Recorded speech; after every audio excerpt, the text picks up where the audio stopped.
하나님 말씀은 마태복음 22장 34절로 46절 말씀입니다.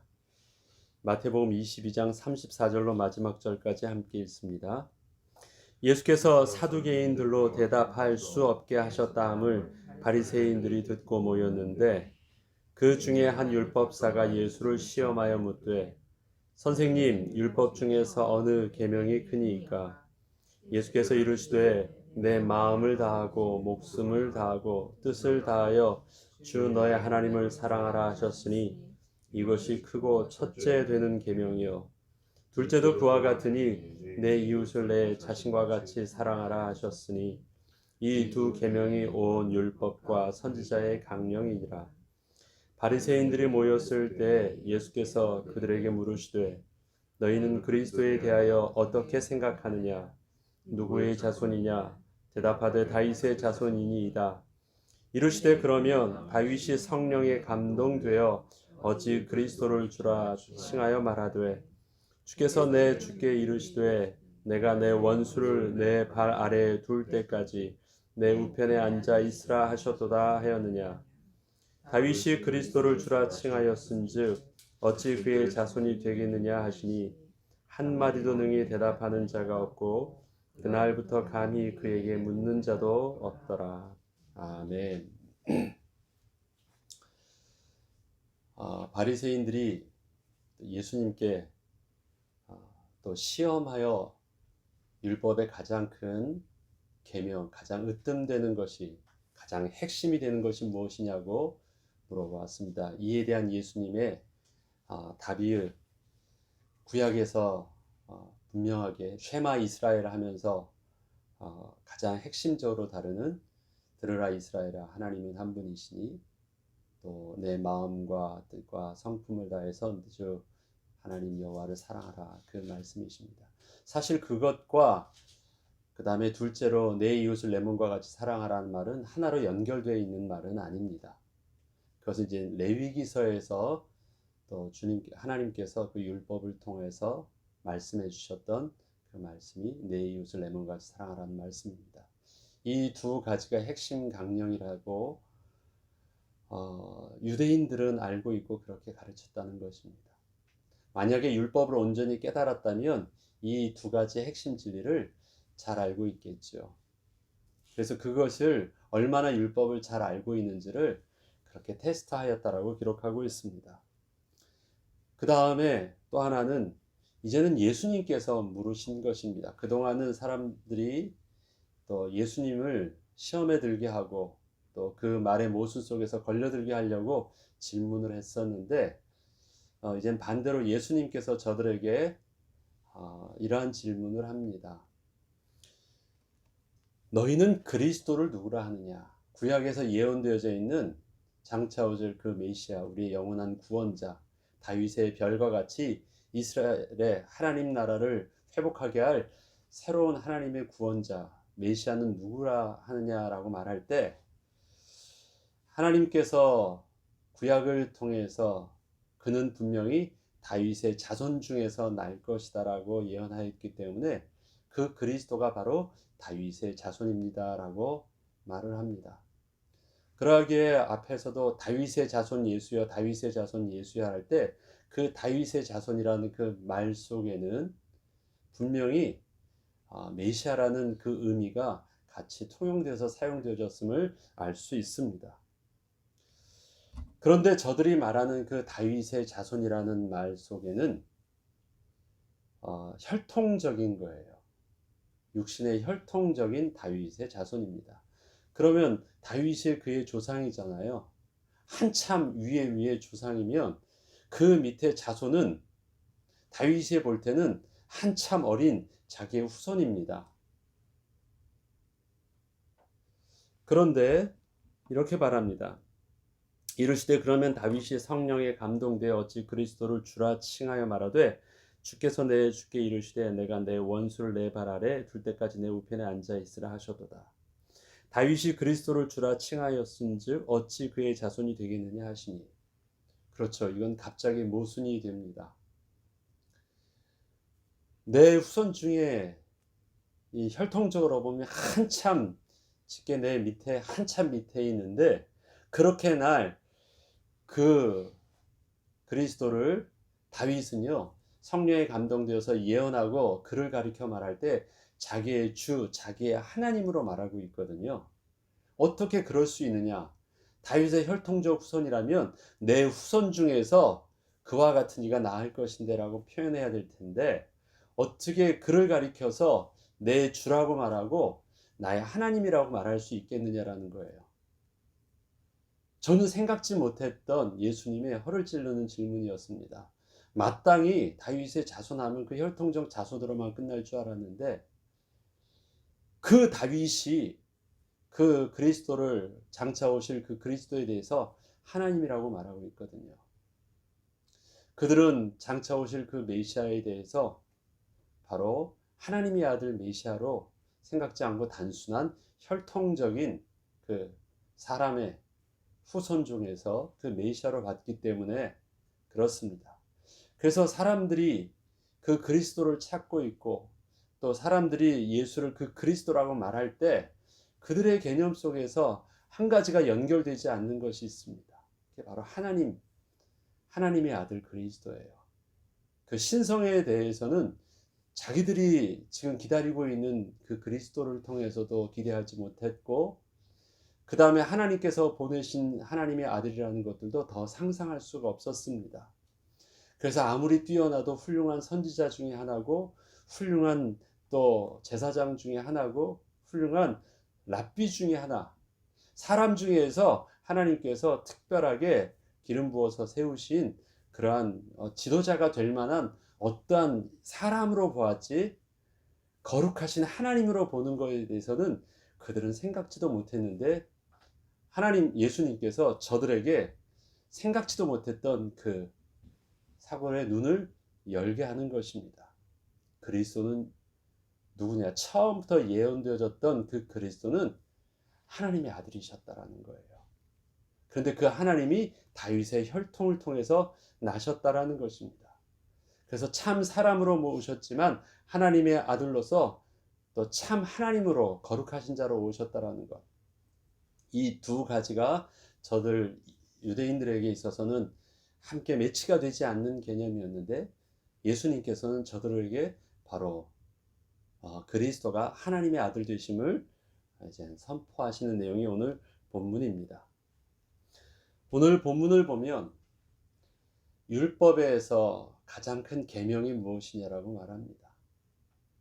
일단 예수님을 유대인들이 그렇게 쉽게 여겼던 것은 그 하나님의 아들로서의 그 거룩함을 생각하지 않았기 때문에 좀 자기들보다 좀 뛰어날 수도 있고 자기들보다 좀 권위 있게 말할 수 있었지만 근본적으로 자기들과 다르지 않은 사람의 같은 급 안에서 생각했기 때문에 그렇게 그 예수님을 또 경계하고 무시하고 경쟁할 수 있었습니다. 이스라엘 백성들에게 있어서 하나님은 입에도 차마 그 하나님의 여호와 이름을 담지도 못할 거룩하신 완전히 선의 거룩함이 있었는데 만약에 하나님의 아들로 보았다면 그러한 거룩함 속에서 경외함의 두려움이 있었을 텐데 예수님에 대하여서는 그런 것이 전혀 없어요. 그리고 나서 대화하는 내용들입니다. 예수님을 늘 대화하고 질문하고 예수님께 나아가고 하는 모든 그 근본 속에 분명히 빠져 있는 것이 있어요. 하나님을 경외함이라는 단어는 전혀 없습니다. 그 선 안에서 보는 것입니다.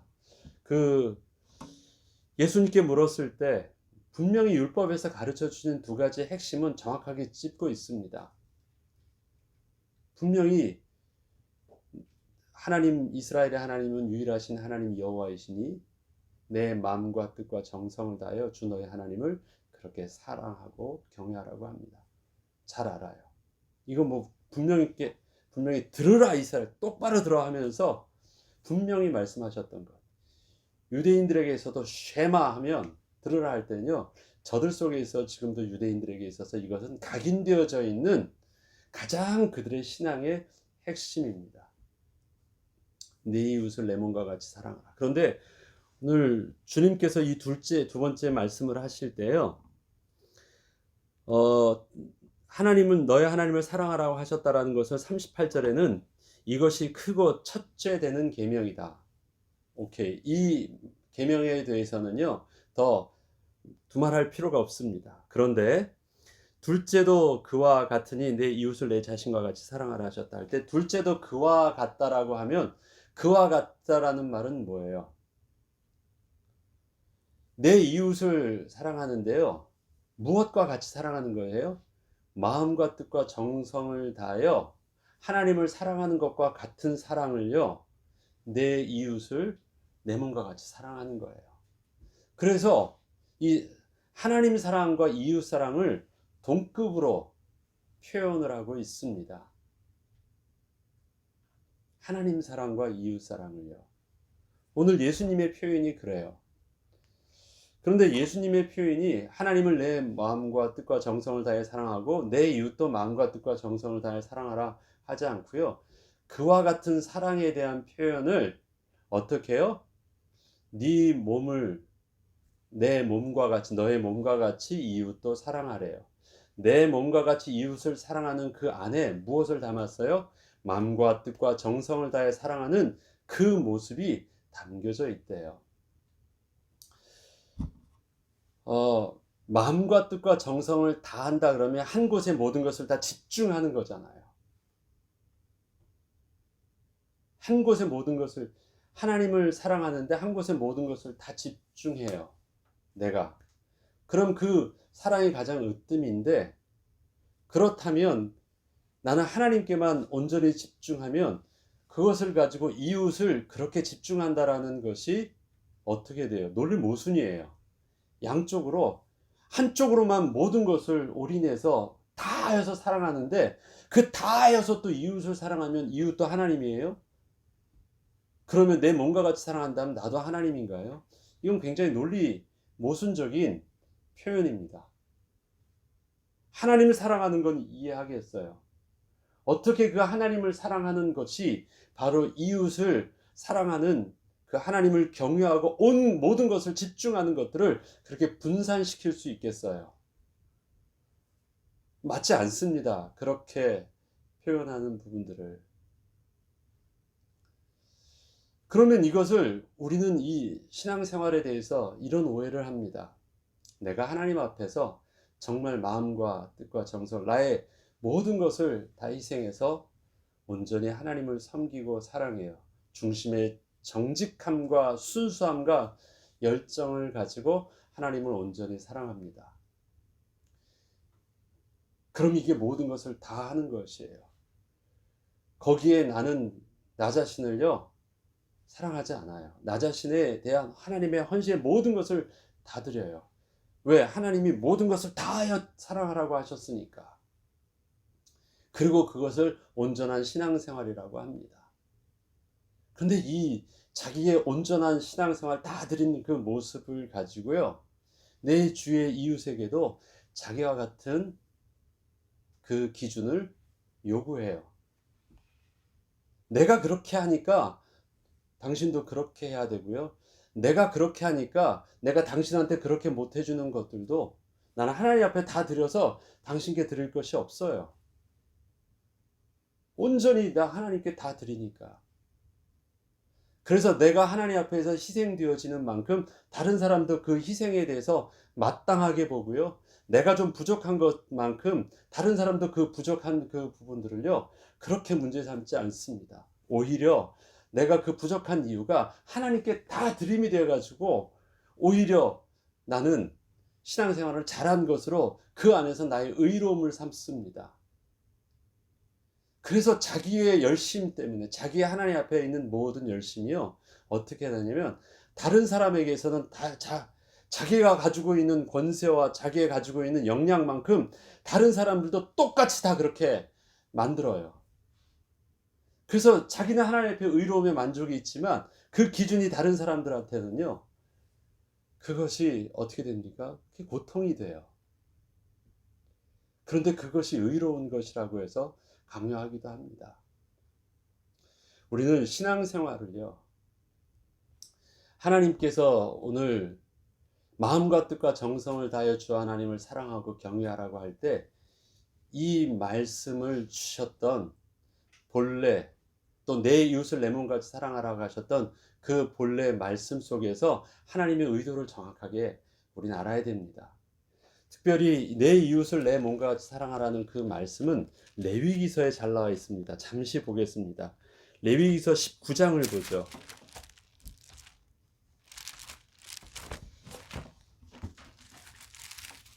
레위기 19장 보면요, 19장 1절부터 쭉 나오는데요. 여호와께서 모세에게 말씀하여 이르시되 너는 이스라엘 자손의 온 회중에게 말하여 이르되 너희는 거룩하라. 이는 나 여호와 너희 하나님의 거룩함이니라. 하나님께서 이스라엘 백성들에게 율법을 주시면서 하시기를 원하신 것은 그 율법을 통해서 죄 있는 인생을 하나님의 백성과 율법을 통해서 다시 하나님과 교제하기를 원하셨거든요. 가까이 나오게 하기를 원하셨거든요. 그래서 하나님의 가까이 교제하게 하기 위해서 저들에게 해결해야 될 문제가 있었어요. 하나님께 나아갈 수 있는 그 부정함을 어떻게 하면 깨끗이 씻을 수 있을까? 왜요? 하나님과 교제하기 위해서 가장 중요한 것은 거룩함을 회복해야 되거든요. 그래서 그 율법의 핵심의 하나님의 마음은 뭐냐면 내가 거룩한 즉 너희도 거룩하라는 것입니다. 그 거룩에 대한 모든 관심을 들고 그 율법의 방편들을, 은혜의 방편들을 허락하신 거예요.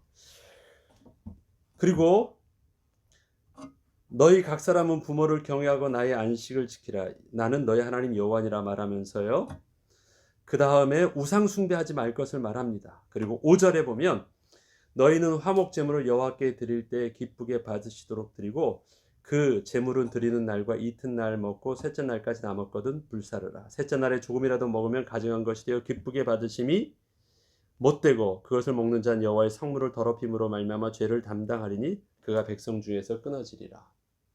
하나님께서 이스라엘 백성들에게 5가지 제사를 법을 가르쳐 주셨죠.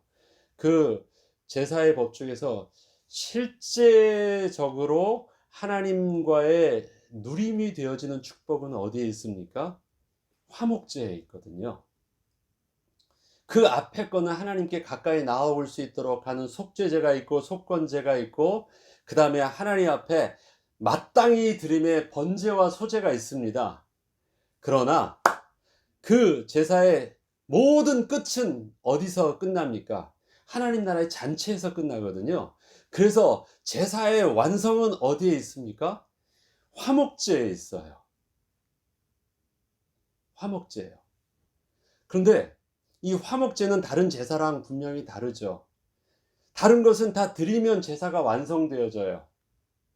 그런데 이 화목제는요, 제사가 모든 것을 하나님께 드리고 이제 성전을 떠나면 제사가 완성되어지지 않고요, 내가 하나님께 드렸던 그 제물을 다시 내가 가져와서 어떻게 해야 돼요?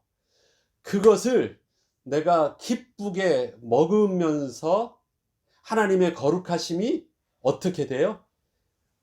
백성의 거룩함이 돼요.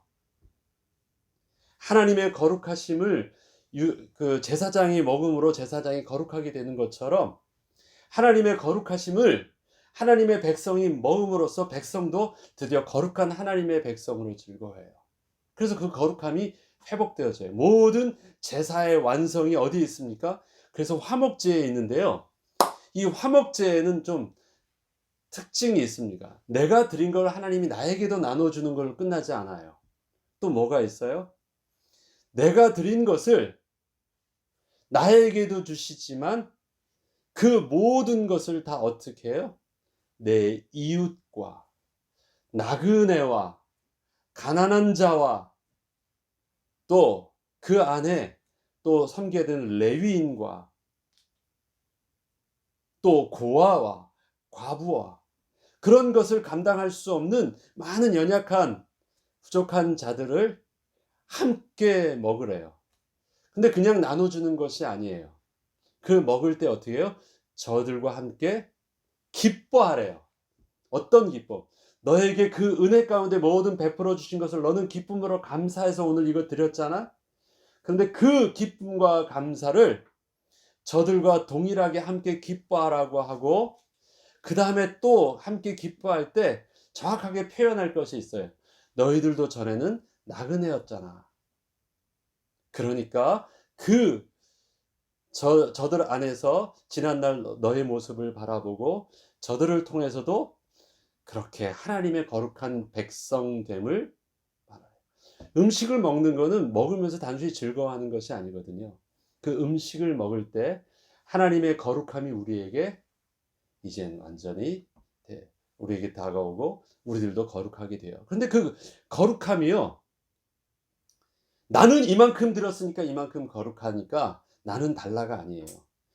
나는 드리고 헌신해서 마땅히 받을 만한데, 드리고 헌신하지 않고 아무것도 하지 않은 저 연약한 자와 저 가난한 자들도요, 어떻게 해요? 하나님은 나와 똑같은 수준의 거룩한 백성으로 만들어 주셨어요. 나와 똑같은 수준으로요. 아니 다르잖아요. 나는 드렸는데, 나는 헌신했는데, 화목제를 드리려면 그 앞에 뭘 했는 줄 아세요? 그 앞에 속죄제부터 시작하고, 혹시 있으면 속건제도 시작하고, 혹시 있으면 번제도 드리고, 다 드리고 나서 그 다음에 드릴 수 있는 제사가 화목제예요. 그러면 내가 지금 하나님 앞에서, 나는 하나님 앞에서 받아서 이렇게 마땅히 거룩한 백성으로 하나님과 기뻐하고 즐거워하고 누릴 수 있죠. 그런데 지금 가난한 자들은요, 그런 걸 하나도 하지 못한 자들이에요. 저들은 번제를 안 드렸어도, 저들에게 부정함만 없다면, 저들은 번제를 안 드렸어도, 저들은 아무것도 안 했어도 화목제 먹을 수 있어요. 그래서 하나님의 거룩한 백성으로 함께 기뻐할 수 있어요. 만약에 그 하나님께서 드린 제물을 온전히 그렇게 사용하지 못하면 어떻게 해요? 여호와의 거룩한 성물을 훼손하여져서, 그 훼손한 그 죄가 얼마나 큼습니까? 이스라엘에서 그 죄로 인하여 그 백성 중에서 끊어진대요. 하나님의 거룩한 백성에서 이름을 지워버릴 정도로 심각해요. 아니 그런 그 거룩한 거를 어떻게 해요? 가난한 자와 나그네와 고아와 하나님께 예배를 드릴 수 없는 그 부족한 자를 통해서도 함께 먹으래. 그 거룩한 거를. 그러면서 저들과 어떻게 해요? 너와 저들은 다르지 않다. 그래서 나를 거룩하게 하신 그 거룩함을요, 저들에게서 동일하게 나와 동등되게 만들어 주셨어요. 내 이웃을 내 몸과 같이 사랑하라. 그리고 지금 이 화목제를 통해서 제사의 완성을 하게 하시면서 그 19절 레위기 19장에 17절부터 보면 말씀이 나옵니다. 너는 내 형제를 마음으로 미워하지 말며 내 이웃을 반드시 견책하라. 그러면 내가 그에 대할 죄를 담당하지 아니하리라. 원수를 갚지 말며 동포를 원망하지 말며 내 이웃 사랑을 내 자신과 같이 사랑하라. 나는 여호와이니라. 그때 나오는 말씀이에요. 그때 나오는 말씀. 그러면 여기에 사랑은요, 단순히 내 것을 조금 주는 사랑이 아니에요. 여기에 사랑에는 뭐가 있습니까? 용서예요. 그리고 자기와 같이 받아들이는 거예요. 자기와 같이 받아들이는 것입니다. 우리가 하나님을 몸과 뜻과 정성을 다해 사랑하면 하나님 앞에서 온전히 거룩함으로 해서 세상과 분리되는 것처럼 보이는데, 내가 하나님을 사랑하면 사랑할수록 세상과 더 분리되어지는 것처럼 보이는데요. 하나님은 하나님 사랑의 완성을, 하나님의 섬김의 완성을 제사의 완성 속에서 보여주면서 진짜 어떻게 됐습니까? 세상과 분리가 아니라 어떻게 해요? 세상에 나의 거룩함 같이 저들도 하나님의 거룩함 속으로 동참케 하세요. 얼핏 보면 막 하나님께 집중하니까 세상으로부터는 더 이상 분리되어져 가지고, 유대인들은 그렇게 분리되어 있거든요.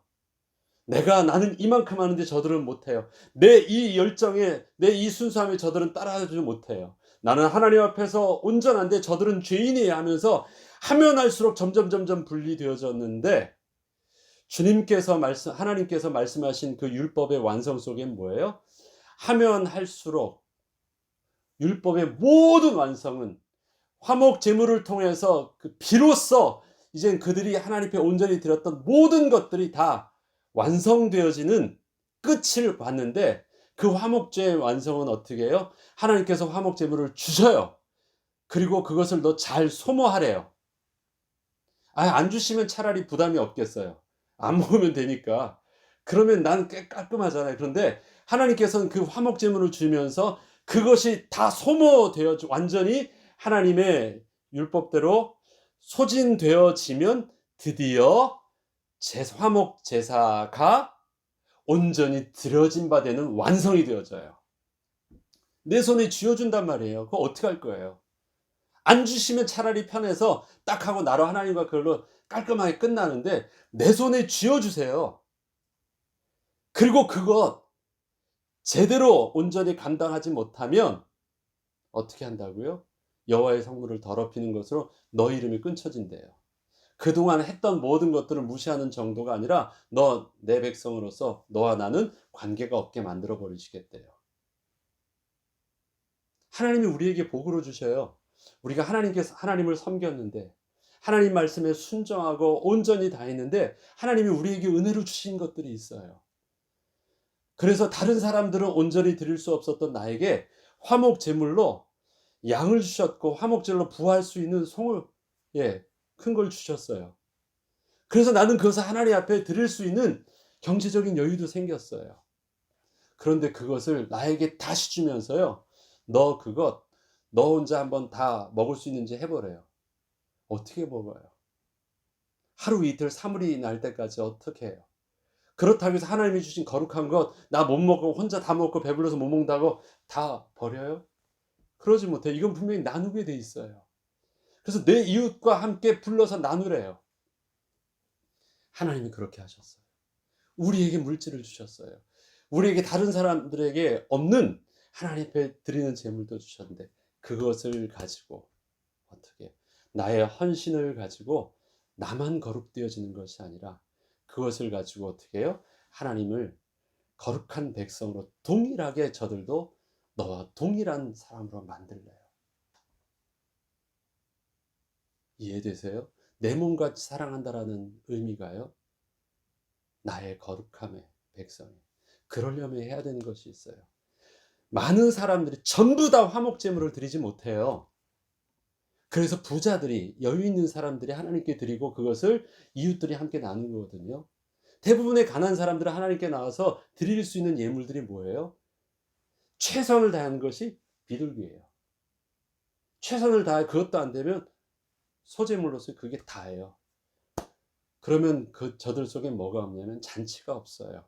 드림만 있지. 그런데 하나님이 진짜 원하신 거는 받으려고 한 것이 아니거든요. 하나님과 너와 화목하고 기뻐하고 누리려고 하나님께서는 이 모든 일들을 하셨는데, 그걸 어떻게 하시겠어요? 그것은 바로 화목제물을 통해서 하나님께서 먼저 앞에서 헌시되었던 그들의 물질을 통해서 온 백성들이, 제사에 나왔던 하나님 모든 백성들이 함께 즐거워하게 한 거예요. 다 화목제물 드리지 못해요. 근데 다 화목제물의 축복을 다 누릴 수 있어요. 나그네까지. 모든 백성들이 어떻게 해요?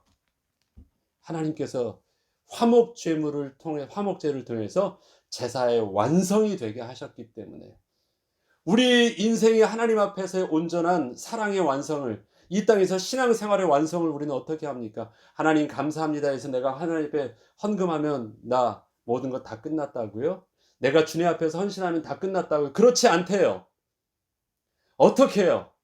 우리에게 혹시 안 주셨을 수도 있는데, 가난함을 주셨을 수도 있는데, 우리에게 혹시 영적인 육신적인 여유로움을 주었으면 그것을 통해서 어떻게 하라고요?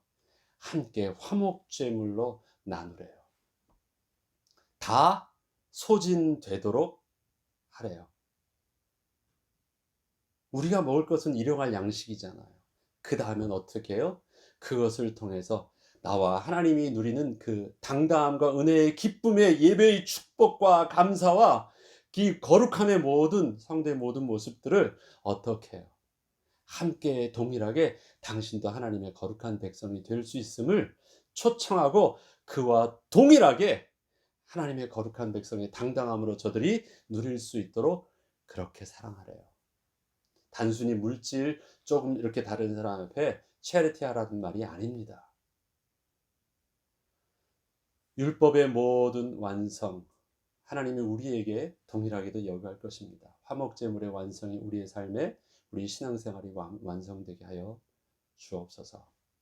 그러하기에 우리가 하나님 앞에서 마음과 뜻과 정성을 다하여 사랑하는 그 하나님 앞에서 전적인 하나님을 향한 그 말씀을 하나님께서는 그렇게 경외함으로 하지만 이웃을 향하여서는 어떻게 해요?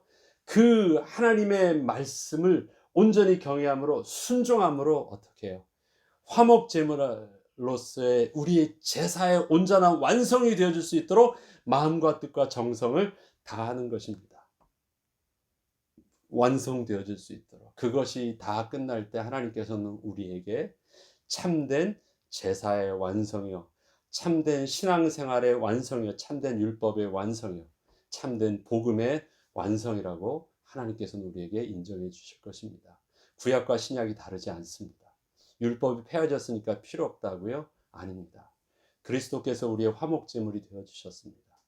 그렇게 해서 그 그리스도를 통해서 나의 살과 피가 되게 하셨을 뿐만 아니라 그 화목제물을 통해서 또 내가 하나님과 화목함을 회복했을 뿐만 아니라 그 화목제물은 어떻게 되어야 돼요?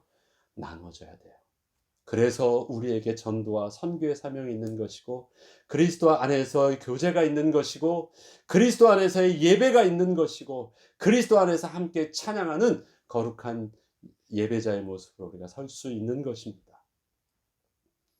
우리에게 지금 있는 부활절까지의 모든 사순절 기간을 통해서 하나님 이번 과정을 통해서 우리의 예배가 나와 하나님과의 일방적인 관계 속에만 만족하는 것이 아니라 하면 되었지 않습니까? 라고 생각하지 말고 모든 율법의 완성, 모든 복음의 완성이 화목제물 대신 그리스도 안에서 온전히 그 제물이 나누어짐에 있다는 사실들을 온전히 붙잡고 나에게 있어서 나의 구원과 더불어 전도와 선교의 회복들이 또한 또 회복되어지며 내 이웃을 향한 하나님의 마음이 회복되어지는 은혜의 시간표가 될 수 있도록 기도하고 응답받는 저와 여러분 되시길 주의 이름으로 축원합니다. 주기도문으로 마치겠습니다.